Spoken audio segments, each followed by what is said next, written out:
3360, 2006 7, 2239 టీఎంసీలు, 2011 12, ఇట్లా ఏ సంవత్సరం ఎన్ని టీఎంసీల నీళ్లు సముద్రంలో కలుస్తున్నాయి అనేది ఇది central water commission record. This is not my record or my own document, ఇది సిడబ్ల్యూసి రికార్డ్. సో ఈ విషయాన్నే కేసీఆర్ గారు అపెక్స్ కౌన్సిల్ మీటింగ్లో చెప్పారు. అపెక్స్ కౌన్సిల్ మీటింగ్లో చెప్పిన దాన్ని రేవంత్ రెడ్డి దాన్ని దురుద్దేశంగా వక్రీకరించే ప్రయత్నం చేసినారు. అక్కడెక్కడ బనకచెర్ల అనే ముచ్చట ఉందా, ఆంధ్రప్రదేశ్ నీళ్లు తీసుకుపోవచ్చు అనే ప్రస్తావన ఉందా, దాన్ని రాజకీయ లబ్ధి పొందాలనేటువంటి ఒక వక్రబుద్ధితోని రేవంత్ రెడ్డి గారు నిన్న వాడుకునే ప్రయత్నం చేసినారు. అంటే జనరల్గా ఏంటంటే తన తప్పును కప్పిపుచ్చుకోవడానికి గొంతు పెద్దగా చించుకుంటాడు, తన తప్పును దాచిపెట్టుకోవడానికి ఇంకొక 10 అబద్ధాలు మాట్లాడడం రేవంత్ రెడ్డికి అలవాటు. No, I will show the document. అసలు అపెక్స్ కౌన్సిల్ ఏం చెప్పింది, అదే పేజీలో పారా 5లో కేసీఆర్ గారు ఏం చెప్పారు ఒకసారి విల్ రీడ్ అవుట్. ఆ ఇంగ్లీష్ కాపీ ఉందా బాబు? పెద్దగా, రైట్, వెరీ గుడ్. నువ్వు ఫస్ట్ గో టు 1, ఎజెండా 1. నిన్న రేవంత్ రెడ్డి గారు చదివింది point number 1. I will read out. Government orders were issued by erstwhile state of Andhra Pradesh. The 2 projects based on surplus water. Telangana is upper riparian state. ఇది కాదు కదా మనం చదవాల్సింది 5. ఇదేనా రేవంత్ రెడ్డి చదివింది? ఫస్ట్దా ఫిఫ్త్దా? ఫస్ట్దా, right. For the existing ongoing and proposed projects in both the states of Krishna River, more than 1000 TMC of water is required. For the existing, ongoing and proposed projects in both the states of Krishna River, more than 1000 TMC of water is required. On the other hand, more than 3000 TMC is going waste into the sea every year in Godavari River. Hence, he emphasized that as water is available, it has to be decided how best it can be utilized properly. He stressed the need for developing understanding between the 2 states by sitting together and amicably settling the issues. ఇక్కడెక్కడన్నా ఆంధ్రప్రదేశ్ 1000 టీఎంసీలు తీసుకుపోవచ్చానో, బనకచెర్లకు నీళ్లు తీసుకుపోవచ్చాను ఉందా ఆయన లెక్కనన్ను? కేసీఆర్ గారు చాలా స్పష్టంగా ఏం చెప్పిండ్రు, కృష్ణా నదిలో 2 రాష్ట్రాలకు నీటి వినియోగం 1000 టీఎంసీలకు మించడం లేదు. ప్రతి సంవత్సరం 3000 టీఎంసీలు సముద్రంలో కలుస్తున్నాయని సెంట్రల్ వాటర్ కమిషన్ చెప్తుంది. ఈ నీటిని 2 రాష్ట్రాలు ఎలా ఉపయోగించుకోవాలనే అంశంపై ఇద్దరూ కూర్చొని మాట్లాడుకోవాలని, 2 రాష్ట్రాలకు లాభం చేకూరే విధంగా ప్రణాళికలు రూపొందించుకోవాలని కేసీఆర్ గారు సూచించారు. ఇద్దరూ కూర్చొని మాట్లాడుకోవాలని, 2 రాష్ట్రాలకు మేలు జరిగే విధంగా ప్రణాళికలు రూపొందించుకోవాలని కేసీఆర్ సూచించారు. What Revanth Reddy says yesterday? అసలు ఇక్కడనే 1000 టీఎంసీలు బంకచెర్ల కేసీఆర్ ఇచ్చేసిండు, 3000 టీఎంసీలు అనే బ్రహ్మ పదార్థం ఎక్కడి నుంచి వచ్చిందని మాట్లాడతారు. ఇంతకుముందే మీకు నేను చూపించిన 3000 టీఎంసీలు సెంట్రల్ వాటర్ కమిషన్ అధికారిక లెక్కల ప్రకారంగానే అండ్ యావరేజ్ సంవత్సరానికి 3000 సముద్రంలో కలుస్తున్నాయని సిడబ్ల్యూసి చెప్పింది. ఆ రోజు అపెక్స్ కౌన్సిల్లో కేసీఆర్ గారు కృష్ణానది మీద మన వాడకం 1000 టీఎంసీలు మించడం లేదు, 3000 టీఎంసీలు సముద్రంలో కలుస్తున్నాయి కనుక 2 రాష్ట్రాలు కూర్చొని మాట్లాడుకొని ఇరు రాష్ట్రాలకు ఉపయోగపడే విధంగా ప్రణాళికలు రూపొందించుకుంటే మంచిగా ఉంటుంది అని ఆయన మాట్లాడారు. దాంట్లోనే నెక్స్ట్ ఇంకో మాట కూడా చెప్పారు ఆయన. రేవంత్ రెడ్డి గారు అదే పేజీలో ఇంకొక లైను ఎజెండా 5లో కేసీఆర్ గారు చెప్పారు, కానీ దాన్ని ఆయన చదవలేదు. చూడండి దాంట్లో ఏం చెప్తారు కేసీఆర్ గారు. అదే పేజ్ కూడా కాదు, వేరే పేజీ కాదు, వేరే మీటింగ్ కూడా కాదు, same meeting same page. Paragraph 1 మనం చదివాము, దిస్ ఈజ్ పారాగ్రాఫ్ 5. అది చదవడు, అది దాస్తాడు. పారాగ్రాఫ్ 1లో కూడా ఉన్నదేం లేదు. కేసీఆర్ గారు తీసుకోండి అని ఎక్కడ రాయలే. మన అవసరాలు ఉన్నాయి, 2 రాష్ట్రాలు మాట్లాడుకోవాలి, ఇద్దరికి ఉపయోగపడే విధంగా కూర్చొని మాట్లాడుకొని చర్చించాలి అన్నాడు. అంతే, తీసుకోమని అన్నాడా ఎక్కడన్నా? అందులోనే మరింత స్పష్టంగా అదే పేజీలో అదే మీటింగ్లో కింది పారాగ్రాఫ్లో పారాగ్రాఫ్ 1 చదివిండు రేవంత్ రెడ్డి, పారాగ్రాఫ్ 5 కూడా నేను చదివి వినిపిస్తా. raised objection over the expert committee constituted by Government of India to address the issue of diversion of water from Godavari to Krishna River between the two states without prior consultation of Telangana, and pointed out conflict of interest with respect to some members. He requested for reconciliation of committee as already requested. ఇందులో చాలా స్పష్టంగా గోదావరి కృష్ణా నదుల అనుసంధానం విషయంలో తెలంగాణను సంప్రదించకుండా ఎట్టి పరిస్థితుల్లో ముందుకు పోకూడదని, ఒకవేళ వెళ్తే తెలంగాణ అందుకు అంగీకరించదు అని స్పష్టంగా చెప్పారు. అంటే మా అనుమతి లేకుండా ముందుకు పోవడానికి వీల్లేదు, వెళ్తే మేము అంగీకరించాం. ఈ categorically said where he agreed, he opposed. In fact ఆయన క్లియర్గా మేము అంగీకరించము, మా అనుమతి లేకుండా తీసుకుపోవడానికి వీల్లేదు అని అంత స్పష్టంగా అదే పేజీలో పారాగ్రాఫ్ 5లో చెప్తే, దీన్ని మాత్రం దాస్తాడు. 1000 నీ ఇష్టమైనంత తీసుకుపో, 1000 ఇచ్చి నీ ఇష్టమైనంత తీసుకో, 1000 ఆడిచ్చేది ఏంటండి? That is the right of Telangana people. People fought for water. ఉద్యమం ఎందుకు జరిగింది? తెలంగాణ ఉద్యమం నీళ్ల కోసం పోరాటం జరిగింది. అమరులు ఎందుకు అయినరు? నీళ్ల కోసం అమరులేని. నువ్వెవడి 1000 ఇచ్చి మొత్తం తీసుకుపోవడానికి? ఎన్నో త్యాగాల పునాదుల మీద, ఎన్నో పోరాటాల మీద, ఎన్నో ఉద్యమాల మీద తెలంగాణ వచ్చింది. నువ్వు ఉద్యమం చేయలేదు కనుక, నువ్వు పోరాటం చేయలేదు కనుక దాని విలువ నీకు తెలియదు మిస్టర్ రేవంత్ రెడ్డి. నీకు దాని విలువ తెలియదు. ఎప్పటికైనా నీకు అసలు ఆ నీళ్ళ గురించి నీకు ఐడియా ఉంటే కదా, నీకు ఆ పోరాటాల గురించి నీకు తెలిస్తే కదా నువ్వు అట్లా మాట్లాడతావా నువ్వు? ఎందుకంటే నువ్వు ఎంతసేపు అడ్డదారిలో పార్టీలు మారుకుంటూ అధికారంలోకి వచ్చినావు తప్ప నువ్వెన్నడూ ఉద్యమం చేసినవి కాదు. పోరాటాల విలువ నీకు తెలియదు. సో ఈ రకంగా అపెక్స్ కౌన్సిల్ మీటింగ్లో కేసీఆర్ నెవర్ అగ్రీడ్ ఫర్ అసలు ఆ రోజు బనకచెర్ల చర్చే లేదు, బనకచెర్ల ప్రస్తావన అంతకంటే లేదు. This is number 1. నెక్స్ట్,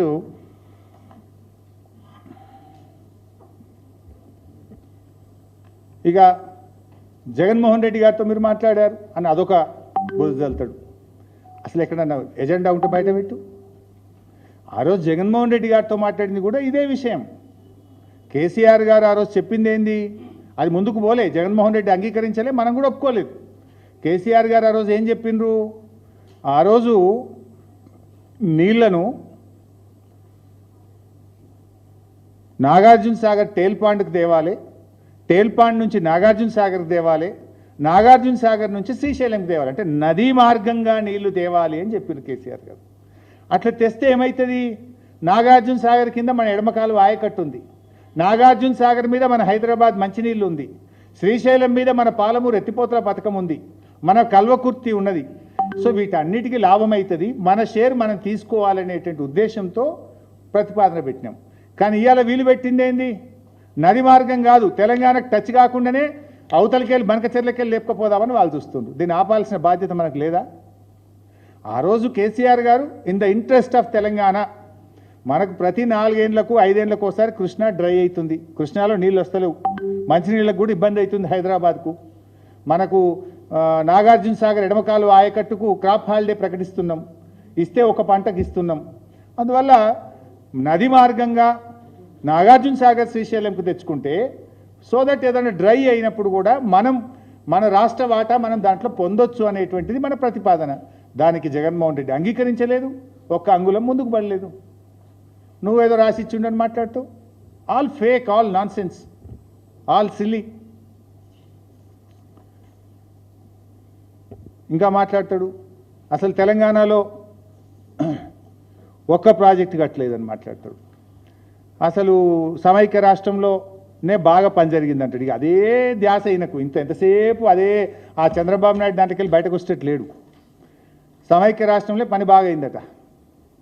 ఇప్పుడు 2004 నుంచి 14 దాకా కాంగ్రెస్ ప్రభుత్వం అధికారంలో ఉంది, 2014 నుంచి 23 దాకా బీఆర్ఎస్ ప్రభుత్వం అధికారంలో ఉంది.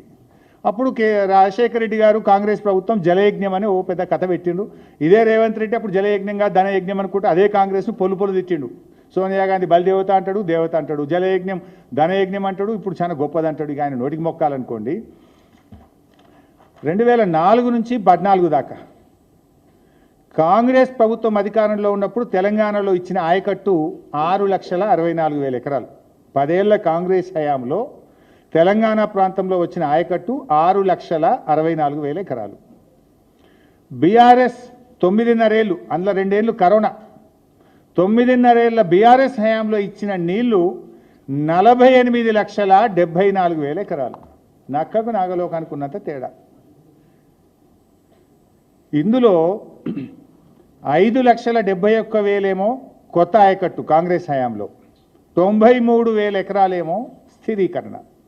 బీఆర్ఎస్ హయాంలో 17,24,000 ఎకరాలు కొత్త ఆయకట్టు, 31,50,000 ఎకరాలు స్థిరీకరణ. ఎట్లా చూసిన 571, 17, 24 మోర్ దాన్ 3 times కదా. మరి నీళ్ళు రాలేదని మాట్లాడుతూ, this is not my record, this is the irrigation department record. ఇక ప్రాజెక్టులే పూర్తి కాలేదంటాడు. ఇప్పుడు ఇదే గోదావరి నది మీద మన హక్కును ఎస్టాబ్లిష్ చేయాలని, మన నీళ్లు మనం రాబట్టుకోవాలని కేసీఆర్ గారు గోదావరి మీద ఆనాడు ఉమ్మడి ఆంధ్రప్రదేశ్లో ఒక శ్రీరామ్ సాగర్ తప్ప ఏది కాలే. కేసీఆర్ గారు వచ్చినాక సదర్మాట కట్టిండ్రు. ఎల్లంపల్లి అసంపూర్తిగా ఉంటే దాన్ని పూర్తి చేసి నిర్వాసితులకు డబ్బులు ఇచ్చి ఎల్లంపల్లిని పూర్తి స్థాయిలో నీళ్లు నింపాం. సుందిళ్ళ కట్టాం, అన్నారం కట్టాం, మేడిగడ్డ కట్టాం, సమ్మక్క సాగర్ కట్టాం, సీతమ్మ సాగర్ కట్టాం. ఇవన్నీ ఒక గోదావరి నది మీద కట్టి మన గోదావరి నీళ్లలో మన రైట్ను ఎస్టాబ్లిష్ చేసే ప్రయత్నం చేసినాం. వీటన్నిటికీ హైడ్రాలజీ క్లియరెన్స్లు తెచ్చాం. 282 TMC దానికి మన కాళేశ్వరంకు తెచ్చినాం, సమ్మక్క సాగర్కు తెచ్చినాం, సీతమ్మ సాగర్కు తెచ్చాం. ఇవన్నీ కూడా హైడ్రాలజీ క్లియరెన్స్లు తెచ్చాం. ఇవే కాకుండా ఒక ప్రాజెక్ట్ కట్టలేదంటాడు. తుమ్మిళ్ళ ఎత్తిపోతలు పూర్తి కాలేదా? భక్త రామదాస్ ద్వారా నీళ్ళు అందించలేదా? మిడ్మానేరు కట్టలేదా? శ్రీరామ్ సాగర్ 2వ దశ కాలువలు పూర్తి చేయలేదా? కల్వకుర్తి, నెట్టంపాడు, భీమా, కోయిల్ సాగర్ పథకాలను పూర్తి చేసి 6.5 లక్షల ఎకరాలకు నీళ్ళు ఇవ్వలేదా? అదేవిధంగా SRSP పునర్జీవన పథకం పూర్తి చేయలేదా? బాగారెడ్డి, సింగూరు కాలువలు పూర్తి చేయలేదా? కిన్నెరసాని కాలువలు పూర్తి చేయలేదా?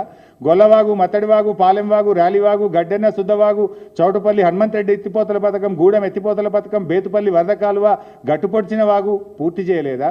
సమ్మక్క సాగర్ బ్యారేజీ కట్టి దేవాదులకు సంవత్సరంలో 300 రోజులు నీళ్ళు వచ్చేటట్టు చేయలేదా? చనాకా కొరాటా బ్యారేజ్ ఆదిలాబాద్ జిల్లాలో కట్టలేదా? ఇవన్నీ నీకు కనబడపోతే ఏం చేయాలి రేవంత్ రెడ్డి? అసలు నేను అడుగుతున్నా, నువ్వు 19 నెలలైంది నీ గవర్నమెంట్ వచ్చి, 19 నెలల్లో ఒక ప్రాజెక్ట్ పూర్తి చేసినావా? ఒక్క చెరువు కట్టినావా? ఒక్క చెక్ డ్యామ్ కట్టినావా? ఒక్క ఎకరానికి నీళ్ళు ఇచ్చినావా మిస్టర్ రేవంత్ రెడ్డి? ఒక్క ఎకరం, 1 acre 18 నెలల్లో ఒక్క చెరువు దవ్వలే, ఒక్క ప్రాజెక్టు పూర్తి చేయలే, ఒక్క ఎకరానికి నీళ్ళు ఇవ్వాలి. నువ్వు చేసింది ఏమున్నది? పెద్దవాగు కొట్టుకపోయింది, ఆయనత SLBC కుప్పగూలిపోయింది, పాలమూరు ప్రాజెక్టులో pump house, Vattem pump house మునిగిపీకింది. గింతే నువ్వు చేసింది. కూలగొట్టినావు, మునగొట్టినావు, తెగ్గొట్టినావు, పెద్దవాగు తెగ్గొట్టినావు, SLBC టన్నల్ కూలగొట్టినావు, వట్టెం నువ్వు మునగొట్టినావు. గింతకు మించి నువ్వు చేసింది ఏంది రేవంత్ రెడ్డి? ఏదో పీక్ పొడిచినా అని మాట్లాడుతావు. అన్ని నోరు తెరిస్తే అబద్ధాలే. అరే ఏమైనా చెప్పడానికి లేకపోతే వినటోనికన్నా బాధ అవుతుంది. సిగ్గుండా ఇది అంటారు చూడు, అట్లున్నది నా పరిస్థితి. అది వింటుంటే ఇబ్బంది అవుతుంది. నిన్న మాట్లాడుతూ తమ్మిడి హేటికెళ్ళి గ్రావిటీ ద్వారా నీళ్ళు వస్తుండే అంటాడు. అరే అమ్మ, వీళ్ళకి ఏం చెప్పాలి? ఎక్కడి కథ ఇది? అది ఉన్నది చూపిస్తా ఒకసారి. ముఖ్యమంత్రి గారు చెప్తాడు, నీటి మార్గంలో ఆంధ్రకు 31,003. నిన్న మాట్లాడండి తమ్మిడి హేటి మీద లేదా? సరే, నిన్న మీరు అందరూ చూసేది కదా, నేను చెప్పేది ఏముంది. తమ్మిడి హేటి కడితే గ్రావిటీ ద్వారా నీళ్ళు వస్తాయి. ఈ డ్రాయింగ్ మీకు కూడా షేర్ చేస్తా. ఇది అప్పుడు నేను ఇరిగేషన్ మినిస్టర్ ఉన్నప్పుడు డ్రాయింగ్. తమ్మిడి హట్టి నుంచి ఎల్లంపల్లికి నీళ్లు రావాలంటే 2 లిఫ్ట్లు ఉంటాయి బాస్. 2 లిఫ్ట్లు, ఒకటి కాదు 2 లిఫ్ట్లు. ఈయన గ్రావిటీ అంటాడు. లిఫ్ట్ 1 74వ కిలోమీటర్ దగ్గర 29 మీటర్ల లిఫ్టు. లిఫ్ట్ 2 92వ కిలోమీటర్ దగ్గర 19 మీటర్ల లిఫ్టు. ఉందా? ఉంది కదా. 2 లిఫ్ట్లు ఉన్నాయి దాంట్లో. తమ్మిడి హట్టి నుంచి ఎల్లంపల్లికి రావడానికి 2 లిఫ్ట్లు ఉన్నాయి. ఈయన మాట్లాడుతూ లిఫ్ట్ లేదు, గ్రావిటీ ద్వారా వస్తాయని. ముఖ్యమంత్రి, నువ్వు కొత్తగా ముఖ్యమంత్రి కూడా కాలేదు, ఇప్పటికి 1 ఏడాది అర్థం అయిపోయాయి. ఇంకెప్పుడు నేర్చుకుంటావు? ఇంకెన్ని రోజులు పడుతుంది నువ్వు నేర్చుకోవడానికి? 1 ఏడాది అర్థమైనాక కూడా నీ అజ్ఞానాన్ని బయట పెట్టుకుంటే రాష్ట్ర ప్రజలు ఏమనుకోవాలి నిన్ను? 2 లిఫ్ట్లు ఉన్నాయి కదా. ఇక ఏమన్నా మాట్లాడితే ప్రతిపక్షంలో ఉన్నప్పుడు అంటే నువ్వు ఎటు మాట్లాడినా చెల్లింది. You are a chief minister, you are in a responsible position. Constitutional పోస్ట్లో ఉన్నావు. మాట్లాడేటప్పుడు ఆచి తూచి 1కి 2 సార్లు చూసుకొని మాట్లాడాలి మిస్టర్ రేవంత్ రెడ్డి.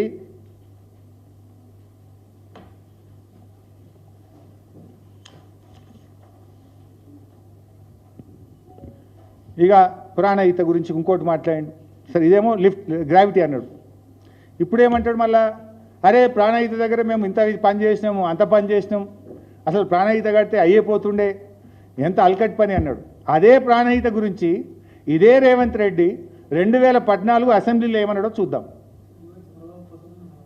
అప్పుడు కూడా చంద్రబాబు కోసం అన్నాడు. ముఖ్యమంత్రి గారు చెప్తున్నారు, నీటిపారుదల ఆంధ్రాకు 31,360 కోట్లు ఖర్చు పెట్టినాం, రాయలసీమకు 25,855 కోట్లు ఖర్చు పెట్టినాం, తెలంగాణకు 44,150 కోట్లు ఖర్చు పెట్టినామని. అధ్యక్ష, 1960లో ఖర్చు పెట్టిన 1000 కోట్లకు ఇవాళ పెట్టిన 1000 కోట్లకు సమానమా అధ్యక్ష? ఆయన ఒక 1000 కోట్లు పెడితే నాగార్జున సాగర్ కట్టి ఉండొచ్చు అధ్యక్ష. ఈ రోజు 5,000 కోట్లు ప్రాణహిత చేయాలలో ఖర్చు పెడితే కనీసం డ్రాయింగ్స్ కూడా ఫైనల్ కాలేదు, తప్ప మట్టి తీసి పక్కన పోయలేదంటే తెలంగాణ ప్రాంతంలో ఖర్చు పెట్టిన 1000 కోట్ల రూపాయలు ఎవరి జేబుల్లోకి వెళ్ళినాయో ఒక్కసారి ఆలోచన చేయాల్సిన బాధ్యత లేదా అధ్యక్ష? ఇప్పుడు ఎవరి జేబులో పోయినాయో రేవంత్ రెడ్డి చెప్పాలి. మరి ఆనాడు కాంగ్రెస్ ప్రభుత్వమే కదా, నువ్వే చెప్పినావు కదా, 4,000 కోట్ల రూపాయలు తీసి ఏది మొబిలైజేషన్ అడ్వాన్సు సర్వేల పేరు మీద ఆ రోజు ఎత్తిరు కాంగ్రెస్ నాయకులు, లీడర్లు. ఆ ప్రభుత్వం ఇచ్చింది. మరి 4,000 కోట్లు ఎవరి జేబుల్లోకి పోయినాయని ఆ రోజు మాట్లాడుతున్నారు.